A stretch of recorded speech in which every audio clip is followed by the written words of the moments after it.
Moor, Return of the Empire, IPA.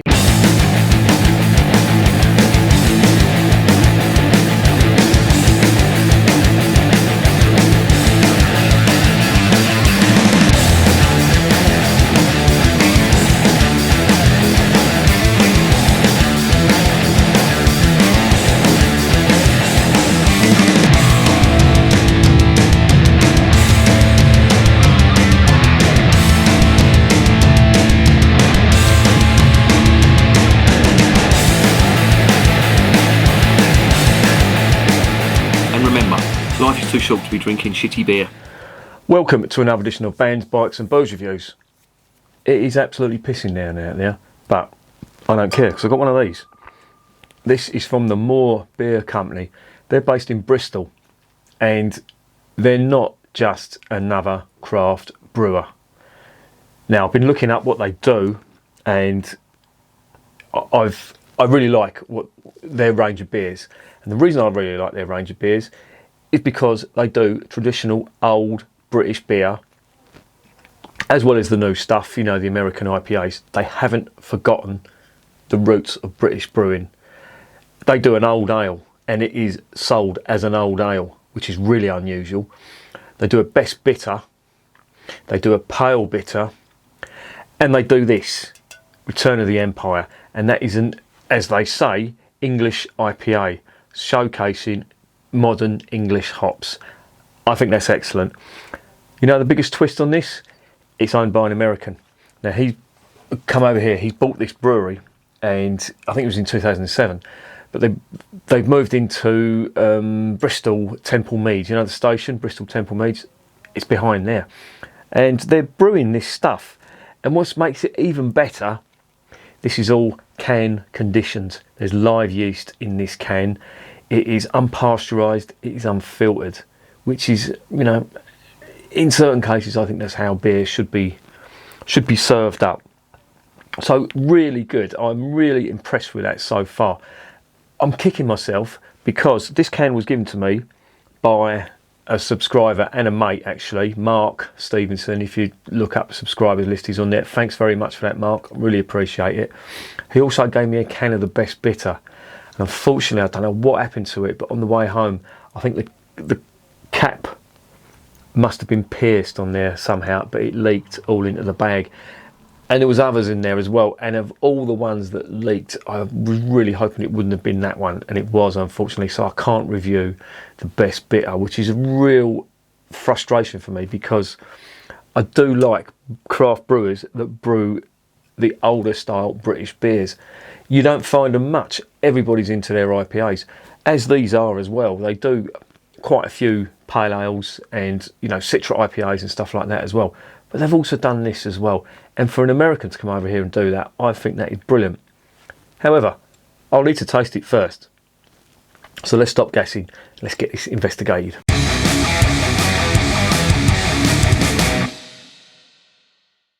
Right, 330ml can, 5.7%.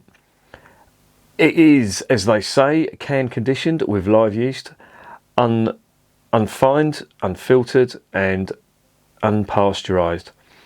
Natural sedimentation may occur. Enjoy fresh, store upright in a cool, dark place. Pour gently. Please drink and enjoy responsibly. Blah, blah, blah. This beer is an awesome product of England. Oh, you can't really argue with that, can you? Doing everything that I like about brewers, and they're doing it. Now, I haven't got a downer on craft beer. That's a lie. I love what they do. I love how they're upsetting the big established names like AB InBev and Heineken, etc.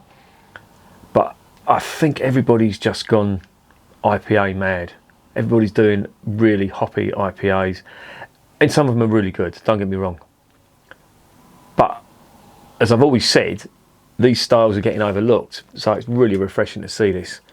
And it's an English IPA, so I want to see how much of an English IPA it is.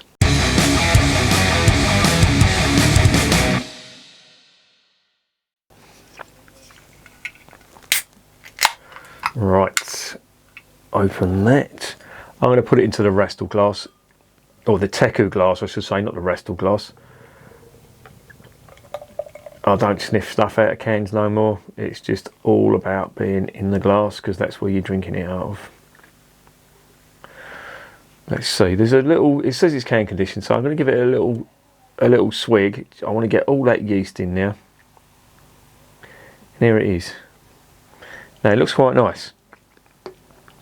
It looks like an IPA, more like a modern American IPA rather than a British style IPA. What are we getting on the nose? Oh, it smells really nice. Very floral. A little hint of citrus, but not massive.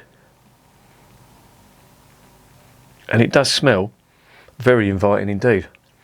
There is little fruity notes coming from there as well, like citrusy fruit, which is quite nice. And there it is in the glass. 2-finger whitehead, fair bit of carbonation. Can you see that?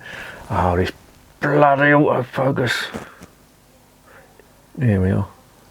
See the head there? No floaters in it. Can't see any yeast floating about.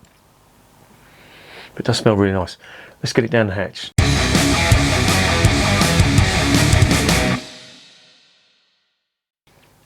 Cheers.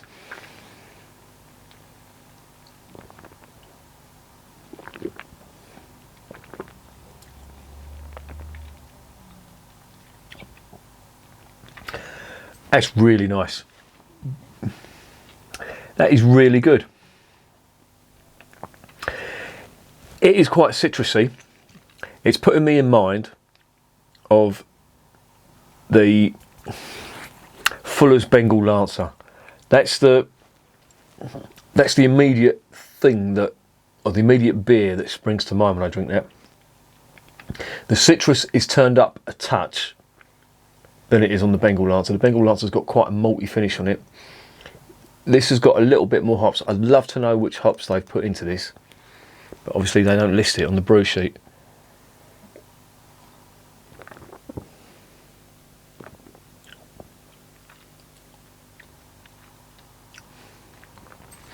Really nice. A lot of spice on that and a fair bit of earth. And then as it goes down, you're getting big herbal notes from it.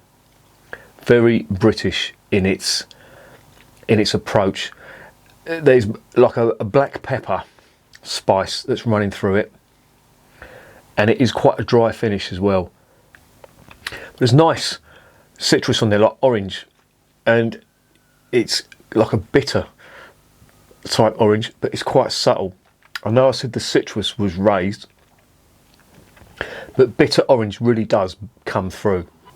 And when you put that in the mouth, immediately you're getting very bitter spice. Then that gives way to the citrus, which is really like a bitter orange. So that bitterness is still there. And as it goes back, you're getting all the herbal notes and the touch of spice on it as well. Really nice. Not much malt that I can get from here. I'm going to have another go.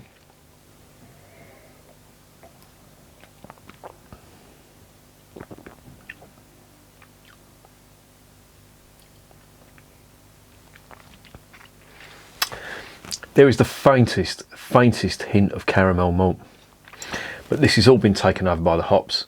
This is all about the British hops that are in here, or the English hops if you like, and I really like it. That is a really good attempt at a British style IPA. Now, the Americans have tried this style before, the most famous being Goose Island, and Goose Island fucked it up massively in my opinion. They just put way too much of that bitter orange citrus in there, and it just makes it undrinkable in my opinion. This has got the balance perfectly. There was a hell of a lot more earth and a lot more spice, the characteristics you'd expect from British hops. And as I say, the finish is dry and there's not much malt on that finish at all. There's a little touch of caramel, but it's just dominated by the hops.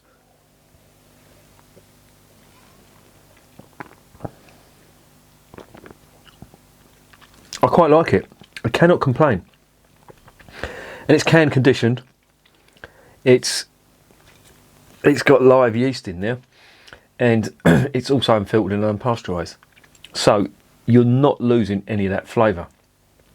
Now obviously the bigger brewers are going to filter that a bit, and they're going to take out a fair amount of that flavour, but these haven't done it, and you're getting everything in there in quite a good balance. However, the malt is lacking in this, but it more than makes up for it in the hop flavours you get. And I'm absolutely kicking myself that the best bitter has gone for a burn, because I would have loved to have tried that as well. In fact, I'm going to make it my mission to track that down. Really good. I really like this. This is a good one.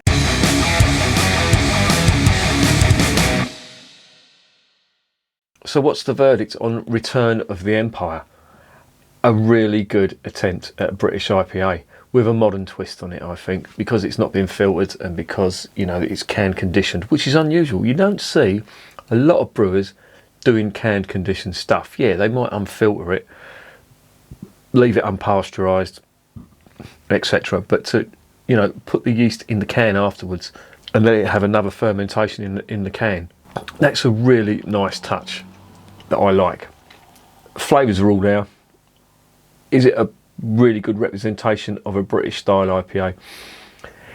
It's got a modern twist to it. The hop character on this is big, whereas your traditional British IPA, you get a bit more malt in the mix. But having said that, they've got the hop balance on this, you know, the balance between the citrus, the earth and the spice. That is spot on. Leaves a nice dry finish, quite a big ABV of 5.7%. And all in all, yeah, they've done the homework and they've got it right. And I'm quite impressed. And on the strength of this, I am going to check out I'm going to get the best bitter again. I really want to get that. But I'm also going to get the old ale, and I'm also going to get the pale bitter as well. Because if they're anything like this is a good one. I'm especially intrigued with the old ale. I've got to try that, see how they've done that, because it's a style that is not very popular, and it's a style that's dying out, I think. But you know, if I can do anything to bring that style back, then I will champion that cause. And if they're doing it really well, I will let you know. As for this, I'm going to give this a 9 out of 10. I'm not going to give it a 10 out of 10. I don't know why I'm not going to give it a 10 out of 10. It just doesn't, you know, blow me away. But what it does do, it does everything it should do, with the added bonus of being can conditioned and unfiltered and unpasteurised. And there is a ton of flavour in that, and it's got a nice character to it. And they've kept it pretty traditional as well, you know, calling it Return of the Empire as well. I think that's a great touch. English style IPA, well done for doing that. Now I know they do their other stuff as well, but they've also making a point of doing an English style IPA, which I think craft brewers should do. It's only a matter of time, because they have kicked the absolute arse out of West Coast, East Coast and pale ales. So where are you going to go? Cloudwater seem to be doing an untold amount of West Coast and East Coasts and pale ales. Surely you've got to come back to, you know, original styles, just to do something fucking different. Are you really just going to do West Coast and East Coast, as good as they are, don't get me wrong, but fuck me, come on, you've got to have a bit of variety. You can't just be a jack of two brands, if you like. But yeah, as for this, I'm rambling now anyway. This is going to be a 9 out of 10. Really recommend it. I'm going to check out more of Moor. And I love their slogan, drink more beer. It's just great, isn't it? Typical old school advertising slogan. But yeah, all in all, love it. 9 out of 10. Recommended. And remember, beer is working class champagne.